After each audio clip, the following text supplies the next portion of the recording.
इथे इंडियाची परिस्थिती रोज चांगली होत चाललेली आहे। सर्व आता आपसुद्धा आम आदमी पार्टीसुद्धा इंडियाच्या गठबंधनमध्ये जवळपास जागा निश्चिती होऊ लागलेल्या आहेत। सर्वत्र इंडियाला वाढता पाठिंबा लक्षात घेता एका प्रकारचा संभ्रम निर्माण करण्याच्या उद्देशाने काही गोष्टी भाजपच्याकडून मुद्दामून खेळी खेळल्या जात आहे। त्याला फारसं महत्त्व द्यायची गरज नाही। वास्तव काय आहे हे पाहिलं पाहिजे आणि त्यातून लोकांना संभ्रम अवस्थेमधून विनाकारण टाकण्याचा हा प्रयत्न भाजपकडून आहे। त्याला फारसं महत्त्व मी देत नाही। राजन साळवीच्या घरी जे आहे ते काल रात्री ECBची धाड पडली आहे, तर दुसरीकडे आदित्य ठाकरेंचे निकटवर्ती आहे सूरज चव्हाण यांना महानगरपालिकेच्या खिचडी घोटाळा संदर्भात अटक झालेली आहे। कसं पाहतं? तर हे काही नवीनच राहिलेलंच नाही आहे। देशामध्ये सर्वत्र या गोष्टी रोज सुरू आहेत आणि जसं जसं निवडणुका जवळ येतील त्याची तीव्रता वाढत जाण्याची आम्हाला जाणीव आहे। त्यामुळे हे नवीन काही नाही। देशातल्या राजकारणाने गेल्या 4-5 वर्षात जे वळण घेतलेलं आहे हा लोकशाहीचा निच्चांक आहे। सर्वात जे खालच्या थरावर या गोष्टी देशात सुरू आहे आणि विशेषतः निवडणुकीच्या तोंडावर या गोष्टी याच्यापेक्षा अधिक वाढतील हे चित्र आहे। प्रकाश आंबेडकर म्हणतात की NDAमध्ये यायचं आहे, मात्र मला अजूनपर्यंत काँग्रेसकडून बोलावलं नाही। ते मला तर प्रकाश आंबेडकरांना सोबत घेतलं पाहिजे ही आमची भूमिका आहे। संजय राऊत यांनी दिल्लीमध्येच पत्रकार परिषदेमध्ये सांगितलं होतं की आम्ही त्यांना महाविकास आघाडीमध्ये सामावून घेण्याच्या बाबतीत अनुकूल आहोत। तर एक आपल्याला टप्प्याटप्प्याने गोष्टी कराव्यात। महाविकास आघाडीमध्ये आल्यानंतर आपल्याला पुढे इंडियाचाही विचार करणं काही अवघड नाही आहे। इंडिया हा असं आहे की ज्या इतरही पक्ष आहेत त्याच्यामुळे तो निर्णय घेत असताना निश्चितच मी तर सकारात्मक आहे ह्या बाबतीमध्ये। पक्षश्रेष्ठींची पुढाकार घेऊन आम्हीही बोलू त्याच्यामध्ये, परंतु सुरुवात MBA पासून केली तर अधिक बरं होईल। राष्ट्रीय पातळीवरचा प्रश्न हा वरिष्ठ पातळीवर हाताळला जाईल, पण आम्हीसुद्धा आमच्या वतीने त्यांच्यासाठी शब्द खर्च करून इंडियामध्ये समावेश करण्याच्या बाबतीमध्ये जी काही पद्धती आहे किंवा जे काही विचारविनिमय करावा लागतो त्यामध्ये आमचीसुद्धा भूमिका एक सकारात्मक राहील, पॉझिटिव्ह राहील आणि प्रकाश आंबेडकरांनासुद्धा राष्ट्रीय पातळीवर कशा पद्धतीने सामावून घेता येईल आपल्याला त्याकरता आम्हीही त्याच्यामध्ये लक्ष घालू। ते मला एक तर विषय असा आहे की राज्याच्या ज्या सीमा आहेत राज्य सरकारने पहिलं राज्यात पाहिलं पाहिजे, कुठल्याही राज्याने असो। त्यामुळे राज्याची जबाबदारी आपण राज्यातच अनेक ठिकाणी अनेक गोष्टीचा लाभ मिळत नाही आहे, तर आपण तिकडे जाण्यापेक्षा आपल्या राज्यामधल्या सीमावर्ती भागामध्ये लक्ष अधिक दिलं जास्त योग्य होईल। कारण की आपली लोक इतर राज्यात जाण्या इतपत आता महाराष्ट्राच्या बॉर्डरमधली लोक म्हणतात की आम्हाला तिकडे तेलंगणामध्ये जाऊ द्या, आम्हाला तिथे कर्नाटकात जाऊ द्या, का आता त्यांच्याकडे दुर्लक्ष होतं आहे म्हणून तसं म्हणत आहेत।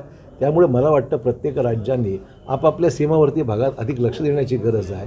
लोकांमध्ये दुर्लक्ष त्यांच्याकडे होण्याची भावना वाढत चालली आहे आणि त्यामुळे त्या राज्यांनी आपल्या सीमावर्ती भागात अधिक लक्ष द्यावं आणि ते काय त्यांनी जे वक्तव्य केलं कर्नाटकने काय चुकीचं नाही आहे। अमरावती विभागातील कुठल्या जागांवरती काँग्रेस जो आहे तो दावा करणार आहे? आम्हाला असं आहे की महाविकास आघाडी म्हणून लढत असताना मी काही नेमकं आज इथे या गोष्टी इथे स्पष्टपणे बोलू शकणार नाही, कारण की शेवटी कार्यकर्त्यांची काय इच्छा हा त्यातला महत्त्वाचा भाग आहे। आता इथल्या 5 जागा आपल्या ज्या आहेत, इथल्या 5 जिल्हे जे आहेत त्या 5 जिल्ह्यामधल्या 4 जागांमधला जो विषय आहे त्या सर्वातला कार्यकर्ते प्रमुख कार्यकर्ते आहेत, आमदार आहेत, माजी आमदार आहेत, जिल्हा अध्यक्ष आहेत, AICCचे मेंबर्स आहेत, जिल्हा अध्यक्ष, या सर्वांचं म्हणणं ऐकून घेतलं जाईल। रमेश चेनिंतला हे राज्याचे प्रभारी नवीन झाल्यानंतर त्यांचा हा अमरावती विभागाचा पहिलाच दौरा आहे। त्यामुळे कार्यकर्त्यांना भेटणं, त्यांची काय इच्छा आहे समजून घेणं आणि विदर्भ ही काँग्रेससाठी नेहमीच एक अनुकूल अशा प्रकारची भूमी राहिलेली आहे, मग ते अमरावती विभाग असो किंवा नागपूर विभाग असो। तर मला खात्री आहे की या विभागातून जास्तीत जास्त जागा काँग्रेससाठी चांगल्या राहतील। महाविकास आघाडीमधून काही मागणी आली तर इथल्या लोकांना विश्वासात घेऊन तो निर्णय घेतला गेला पाहिजे असं माझं मत आहे।